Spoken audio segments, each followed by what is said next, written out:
ناجحا كالملتقيات السالفة. ثم أرجو أن تسمحوا لي بأن أنطلق في حديثي من ذكريات كانت هي السبب في تألق وتميز قبائل آل عمران. نعم، في هذا المقر تعلمت وتعلم معظم أبناء قبائل آل عمران والكثير من أبناء بعض القبائل المجاورة. في هذه الحجيرات المجاورة جلست وجلس من قبلي ومن بعد أجيال نتلقى العلم ونتعلم الفضائل ونكتسب القيم. فكم نحن فخورون بقبيلتنا، وكم نحن فخورون بتراثنا وقيمنا.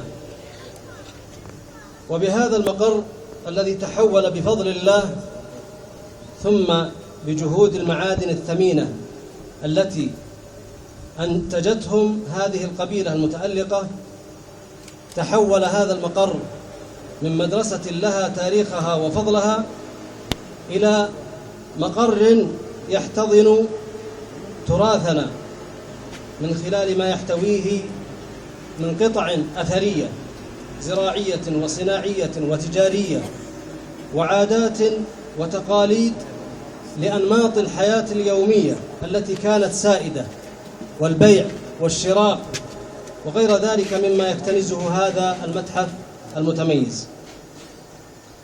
نعم أيها الأحباب، في هذا الوادي، وادي آل عمران، ولدت وفيه عشت وترعرعت، وفيه اكتسبت الكثير من القيم التي أفخر بها، كسبتها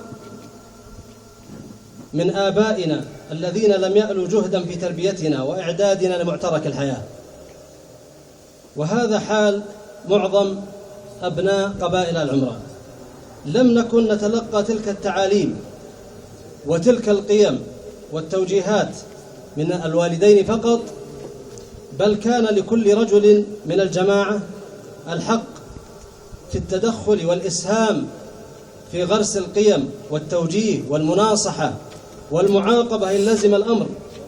فماذا كانت النتيجة؟ لقد تكون مجتمع يضرب به المثل بين سائر القبائل في تعاونهم وتوادهم وتراحمهم وتعاطفهم وتوجهاتهم وطموحاتهم، حتى أصبح منهم الطبيب والمهندس والرتب والمراتب العليا في الدولة، سواء كان في الأجهزة الأمنية أو في جهاز التعليم أو في الصحة أو في سائرها من المجالات الخدمية. وما زال هذا التميز بفضل الله ما زال ينمو معهم ويتنقل معهم، بل ويحل معهم أينما حلوا. فشكرا لأولئك الرجال، شكرا لأولئك الرجال الذين صنعوا هذه الأجيال، وشكرا لدولتنا التي هيأت لنا الظروف المناسبة للتميز والتألق.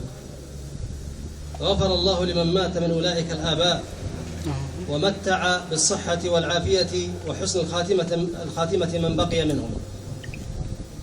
أيها الأحباب، أردت من هذه المقدمة أن أشير إلى أن التميز الذي يشيده أبناؤكم اليوم لم يكن وليد الصدفة، ولم يكن صناعة اللحظة، وإنما هو نتاج تاريخ قديم وسلوك تربوي فريد وهمة عالية. أيها الأخيار، إن انبثاق فكرة الملتقى الصيفي الرمضاني والذي نعيش جولته السادسة، وقد سبقها 5 ملتقيات على مدار السنوات ال5 الماضية، أقول إن انبثاق هذه الفكرة يؤكد عدة حقائق، من أبرزها ولن أحصيها عدا.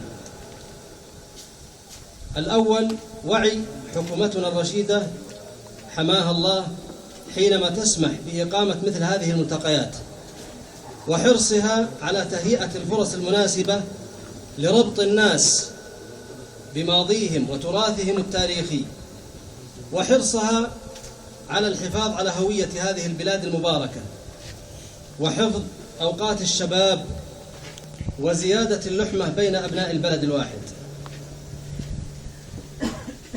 ثانيا، أن هناك من أبناء القبيلة من يعي دوره في الحياة، وأنه لم يخلق ليأكل ويشرب ويستمتع فحسب ثم يموت، بل يدرك تماما أنه ليس مجرد رقم، وليس صفرا على الشمال، وإنما هو عضو فعال فاعل في المجتمع، وعليه مسؤوليات وله أدوار، ومطالب بالإسهام في استمرار تميز القبيلة وتألقها. فمنهم من اقتطع من وقته الكثير لخدمة القبيلة ورعاية شؤونها، ومنهم من أسهم بالفكرة المتميزة، ومنهم من أسهم بالمال، وكل ذلك مطلوب. ثالثا، أن حاجة القبيلة مستمرة لالتقاء عقولها المفكرة وإلى المزيد من الشموع المضيئة لطريقها، والمزيد من الأفكار الإبداعية، والاستمرار في صنع المجد، والمزيد من الاهتمام باستثمار الطاقات واكتشاف المواهب وتنميتها في شتى المجالات العلمية والثقافية والاجتماعية والرياضية والفنية وفي غيرها من مجالات الحياة. ما زالت الحاجة مستمرة وقائمة لمزيد من الاهتمام ببراعم القبيلة وشبابها، فهم الطاقة والواجهة المستقبلية.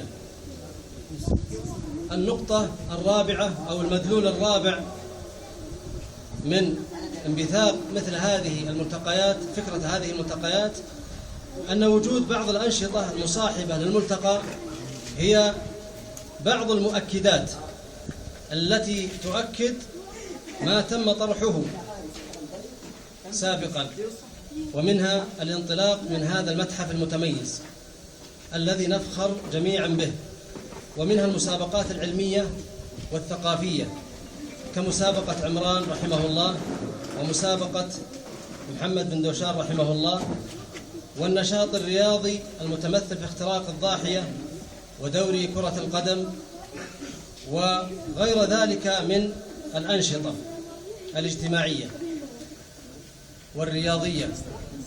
وهذه بعض ثمار الملتقى، لكن الحاجة كما ذكرت ما زالت قائمة للمزيد من الدعم والمزيد من الأفكار والجهد.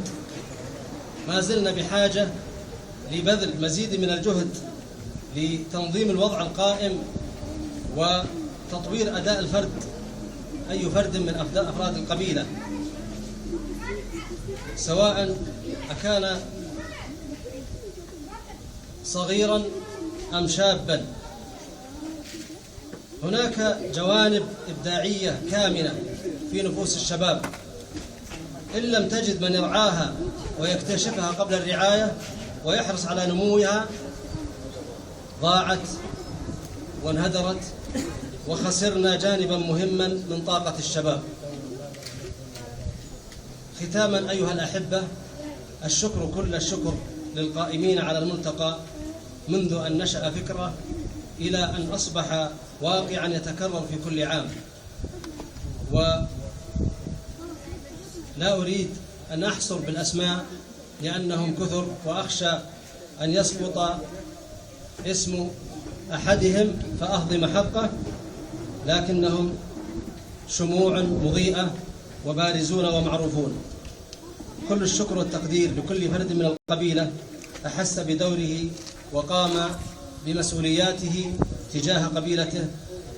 الشكر والتقدير لشيخ قبائل العمران الشيخ عبد الله بن علي على وقوفه إلى جانب المبدعين من أبناء قبائله ودعمه المتواصل لهم وإسهامه معهم واحتضان الأفكار البناءة. وآخر دعوانا الحمد لله رب العالمين، والصلاة والسلام على نبينا محمد. السلام عليكم.